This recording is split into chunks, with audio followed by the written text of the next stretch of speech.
Component method. देखें बच्चे, हमने स्टार्ट में बात की थी वेक्टर एडिशन की। तो मैंने आपको बताया था कि वेक्टर एडिशन के दो मेथड्स हैं। एक हमने डिस्कस किया था graphical method which is also known as head to tail rule, उसको हमने डिस्कस किया था। दूसरा जो मेथड था उसको कहते हैं रेक्टेंगुलर कंपोनेंट मेथड। इसका दूसरा नाम ट्रिग्नोमेट्रिक मेथड भी होता है, ट्रिग्नोमेट्रिक मेथड। तो ये आज हम उसी को डिस्कस कर रहे हैं। सेम ये हमारा कल वाला सवाल होगा जिसमें हमने एक वेक्टर लिया था और उसको उसके कंपोनेंट में रिजॉल्व किया था। फर्क इतना है कि आज हमने दो वेक्टर को ऐड करना है इसी रेक्टेंगुलर कंपोनेंट मेथड से। तो सपोज हमारे पास टू वेक्टर्स हैं ए एंड बी, हमने उनको दो लाइंस ओ एम और ओ एन से रिप्रेजेंट किया हुआ है। ये डायग्राम में आपको नजर आएगा। तो फर्स्ट ऑफ ऑल हमने क्या किया कि add them by head to tail rule. हमने इन दोनों वेक्टर्स को ए और बी को हेड टू टेल रूल हमने इनको ऐड कर दिया। तो इनका हमें एक रिजल्टेंट मिला A plus B, R is equal to A plus B. अब हमने करना क्या है कि वेक्टर एक नहीं है, वेक्टर दो हैं। एक वेक्टर ए है, दूसरा वेक्टर बी है।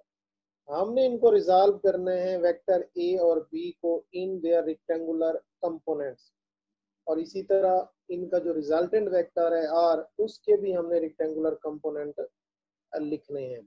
तो जी बच्चों, अब देखें आपके सामने ये डायग्राम जो है ना मौजूद है। अगर आप इसको गौर से देखें तो थोड़ा सा जो है ना आपको ये बात क्लियर होगी कि यहाँ पर सबसे पहले देखें ओ एम वाली लाइन को जो वेक्टर ए को रिप्रेजेंट कर रही है। आप बाकी भूल जाएं। तो सबसे पहले वेक्टर ए को अगर उसके कंपोनेंट के अंदर अगर आप रिजॉल्व करें तो वही कल वाला मेथड है। इसके दो प्रोजेक्शन आपको नजर आ रहे होंगे।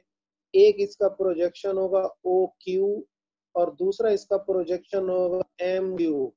अब ओ क्यू जो है ये वेक्टर ए का प्रोजेक्शन है एक्स एक्सिस में, इसलिए हमको कह देंगे कि ये वेक्टर ए का एक्स कंपोनेंट है और इसको ए एक्स से रिप्रेजेंट करेंगे। इसी तरह एम क्यू जो है ये वेक्टर ए का प्रोजेक्शन है वाई एक्सिस में और इसको हम कह देंगे कि ये वेक्टर ए का वाई कंपोनेंट है और इसको ए वाई से रिप्रेजेंट कर देंगे। तो अगर आप गौर करो तो सेम वही बात है जो कल हमने बनाई थी। ये तो वेक्टर ए हो गया। आज हमारे पास इसी के साथ एक और वेक्टर भी है और वो है वेक्टर बी, जिसको यहाँ देखें एम पी एक लाइन से रिप्रेजेंट किया गया है। इसके भी आप दो प्रोजेक्शन लेंगे। एक एम एस होगा जो अलोंग एक्स एक्सिस है और इसको कहेंगे ये वेक्टर बी का एक्स कंपोनेंट है, बी एक्स से रिप्रेजेंट करेंगे। इसी तरह जो पी एस होगा ये वेक्टर बी का वो कंपोनेंट है जो y की डायरेक्शन में है और इसको हम कहेंगे कि ये वेक्टर बी का y कंपोनेंट है और इसको बी y से रिप्रेजेंट करेंगे। तो आपने क्या किया कि वेक्टर ए और बी को उनके कंपोनेंट में रिजॉल्व कर दिया, यानी उसके एक्स और वाई कंपोनेंट के अंदर। अब यहाँ पर दो लाइनें यहाँ गौर करें ऐसी हैं जिनको आपने खुद ही ड्रा किया। एक यहाँ पे हमारे पास क्यू आर है और एक हमारे पास आर एस है। तो हमने इनको नाम भी दे दिया क्योंकि अगर आप गौर करें एम क्यू और जो आपके पास एस आर है, एस आर और क्यू एम जो है ये दोनों एक दूसरे के पैरेलल हैं, आमने सामने हैं। तो आप इनको कह सकते हैं कि ये पैरेलल हैं। पैरेलल जो होते हैं वो इक्वल होते हैं, इसलिए जो एम क्यू की वैल्यू है वही हमने एस आर की ले ली, यानी ये भी ए वाई बन जाएगा, वो भी ए वाई बन जाएगा। इसी तरह गौर करो जो एम एस है, एम एस ये बिल्कुल पैरेलल है क्यू आर के, लिहाजा जो वैल्यू एम एस की होगी वही वैल्यू क्यू आर की होगी, इसलिए हमने वही वैल्यू ले ली, यानी बी वाई और इसको भी क्या ले लिया बी अपना, सॉरी जो एम एस है उसकी कीमत बी एक्स है तो हमने क्यू आर की वैल्यू भी क्या ले ली बी एक्स ले ली। तो अब एक बड़ी ट्रायंगल आपके सामने मौजूद है। अगर आप गौर करें आपने दो वेक्टर्स ए और बी को उनके कंपोनेंट में रिजॉल्व करके इनका एक रिजल्टेंट वेक्टर आर लिया हुआ है जो वेक्टर ए और बी का सम है। आप गौर करें जो बड़ी ट्रायंगल बन रही है वो क्या है, ओ पी और आर है, ओ पी और आर है। तो इस पर गौर करें अगर, तो ओ से लेकर आर तक, ओ से लेकर आर तक ये वेक्टर आर का प्रोजेक्शन है, यानी रिजल्टेंट वेक्टर का प्रोजेक्शन है अलोंग एक्स एक्सिस है, इसलिए हम इसको कह देंगे ये वेक्टर आर का एक्स कंपोनेंट है। इसी तरह P से लेकर R तक ये रिजल्टेंट वेक्टर का प्रोजेक्शन है y एक्सिस में, इसलिए इसको कह देंगे कि ये वेक्टर R का y कंपोनेंट है।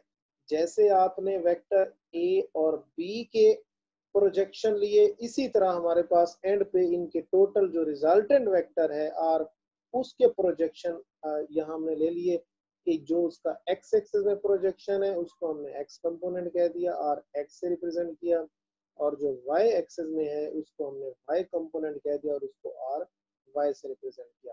तो आपकी जो थ्योरी है वो सारी की सारी इसी डायग्राम पर बेस करती है। मैं इसी डायग्राम से ही आपको बताता जाऊंगा, आगे फिर आपको स्लाइड दिखा देंगे।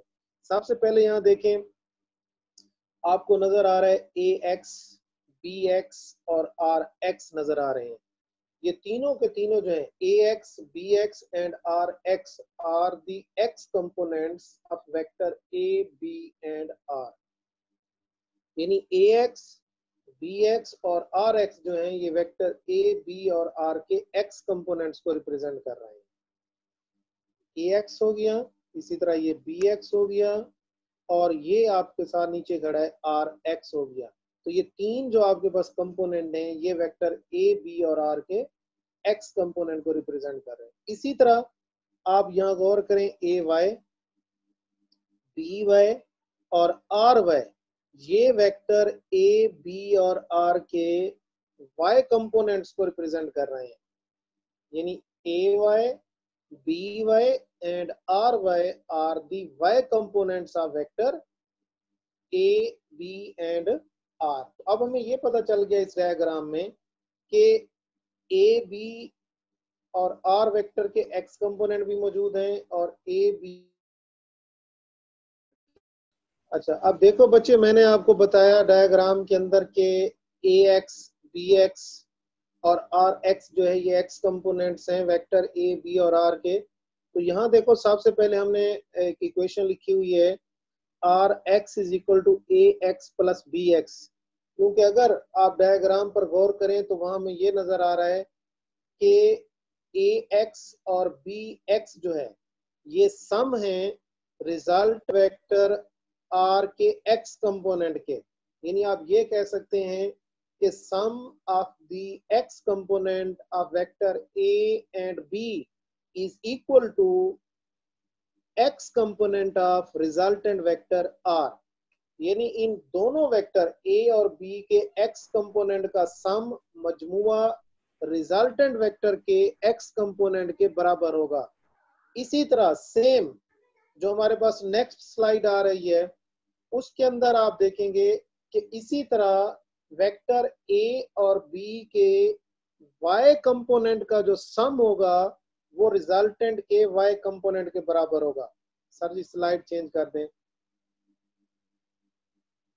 देखें, अब आपको यहाँ पे नजर आ रही है, जैसे मैंने आपको बताया कि वेक्टर a और b के x कंपोनेंट का सम रिजल्टेंट वेक्टर के x कंपोनेंट के बराबर है, इसी तरह वेक्टर a और b के y कंपोनेंट का सम रिजल्टेंट वेक्टर के y कंपोनेंट के बराबर है।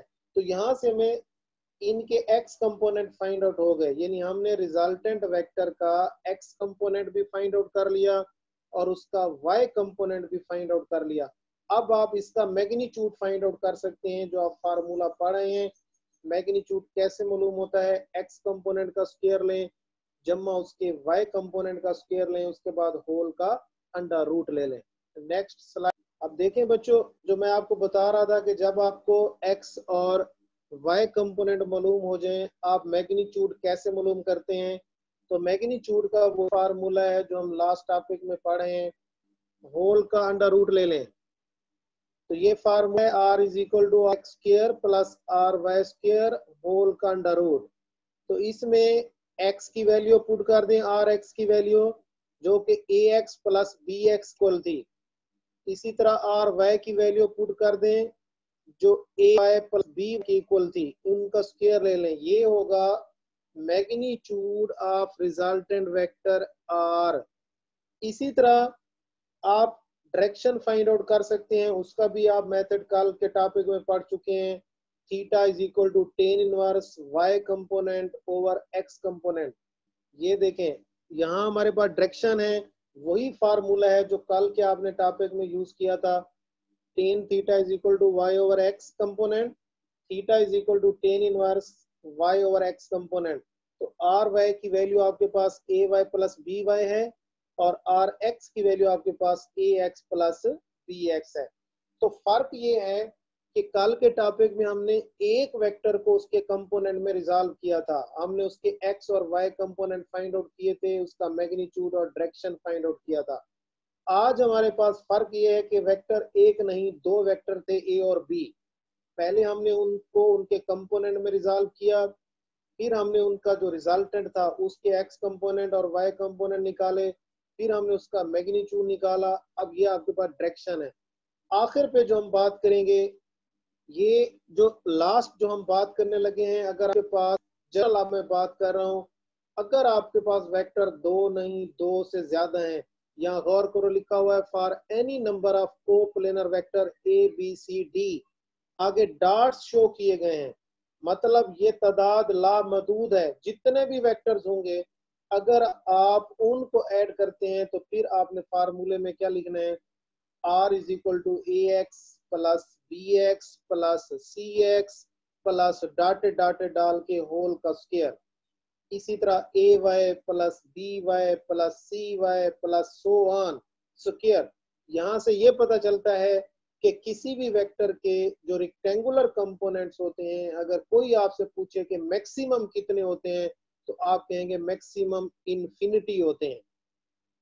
और कम से कम कितने होते हैं, अगर कोई आपसे सवाल पूछे तो आप कहेंगे रेक्टेंगुलर कंपोनेंट्स दो होते हैं एक्स और वाई। ज्यादा से ज्यादा कितने होते हैं, इनफिनाइट होते हैं। ये एज ए ऑब्जेक्टिव जहन में रखेंगे।